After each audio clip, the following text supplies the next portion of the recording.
ಇಲ್ಲಿ ಹೆಣ್ಮಕ್ಳನ್ನ ತಂದ ಸೆಡ್ ಹೊಡ್ಸು ಮಟ್ಟಕ್ಕೆ ಬಂದಾರ ಅವ್ರು.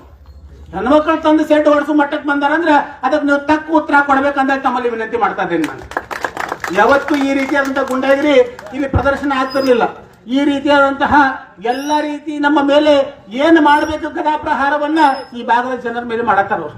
ಅದಕ್ಕಾಗಿ ಅವರ ದರ್ಪದ ರಾಜಕಾರಣಕ್ಕೆ, ಅವರ ಗುಂಡಾಗಿರಿ ರಾಜಕಾರಣಕ್ಕೆ ಅಂತ್ಯ ಆಡುವಂತ ಸಮಯ ಯಾವ್ದಾದ್ರು ಇದ್ರೆ ಅದು 28ನೇ ತಾರೀಕು ಅಂತ ಹೇಳಕ್ ಇಚ್ಛೆ ಪಡ್ತೀನಿ ನಾನು. ತಾವೆಲ್ಲರೂ 28ನೇ ತಾರೀಕು ಅದಕ್ಕೆ ಸರಿಯಾದ ಉತ್ತರವನ್ನ ಕೊಡ್ಲೇಬೇಕು.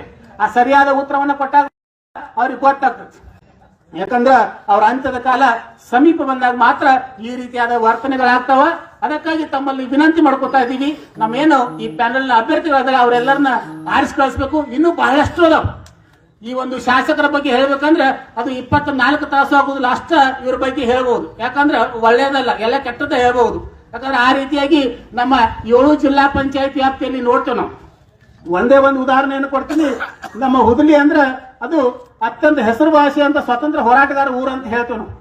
ಆ ಹುದಲಿಯಲ್ಲಿ ಸನ್ಮಾನ್ಯ 2009ರಲ್ಲಿ ನಮ್ಮ ರಮೇಶ್ ಅನ್ನಕತ್ತಿ ಸಾಹೇಬರು ಸಂಸದರಾಗಿದ್ರು. ಆ ಸಂಸದರಾದಂತಹ ಸಂದರ್ಭದಲ್ಲಿ ದಿವಂಗತ ಉಮೇಶ್ ಅನ್ನಕತ್ತಿ ಸಾಹೇಬರು, ಸನ್ಮಾನ್ಯ ನಮ್ಮ ದಿವಂಗತ ಸುರೇಶ್ ಅಂಗಡಿ ಸಾಹೇಬರು ಮತ್ತು ಇವರೆಲ್ಲರೂ ಸೇರಿಕೊಂಡು ಅಲ್ಲಿ ಆ ಒಂದು ಹುದಲಿ ಗ್ರಾಮದ ಹೆಮ್ಮೆಯ ಪುತ್ರ ಅಂತೀವಿ ನಾವು, ಗಂಗಾಧರರಾವ್ ದೇಶಪಾಂಡೆ ಅಂತೇಳಿ.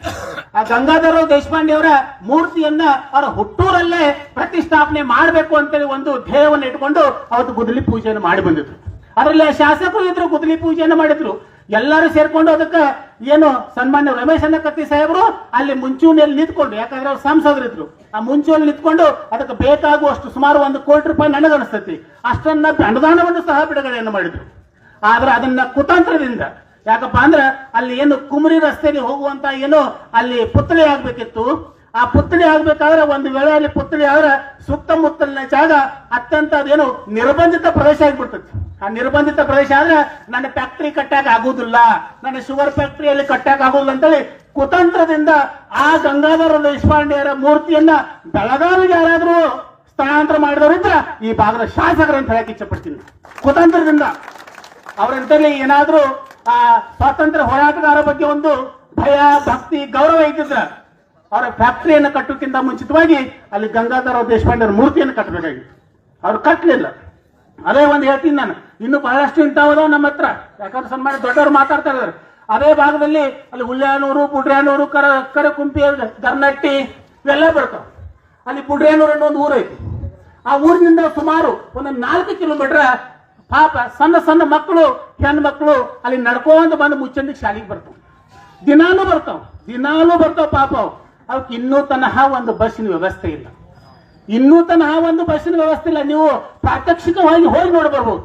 ಏನಾದ್ರೂ 9:30, 10 ಗಂಟೆಗೆ ಹೋದ್ರಂದ್ರೆ ಪಾಪ ನಡ್ಕೊಂತ ಬರ್ತಿರ್ತಾವ ಹೆಣ್ಣು ಮಕ್ಕಳು ಮತ್ತು ಸಣ್ಣ ಸಣ್ಣ ಹುಡುಗರು.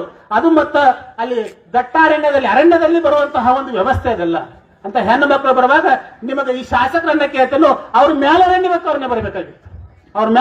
ಬರಬೇಕಾಗಿತ್ತು. ಪಾಪ ಮಕ್ಕಳಿಗೆ ನೀವೊಂದು ಬಸ್ ಬಿಡಬೇಕಾಗಿತ್ತು. ಅಂತವೆಲ್ಲ ಮರೆಸ್ತಾರೆ.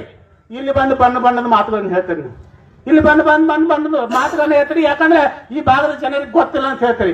ಆ ಬಣ್ಣದ ಮಾತುಗಳಿಗೆ ಮರಳಾಗುದಿಲ್ಲ.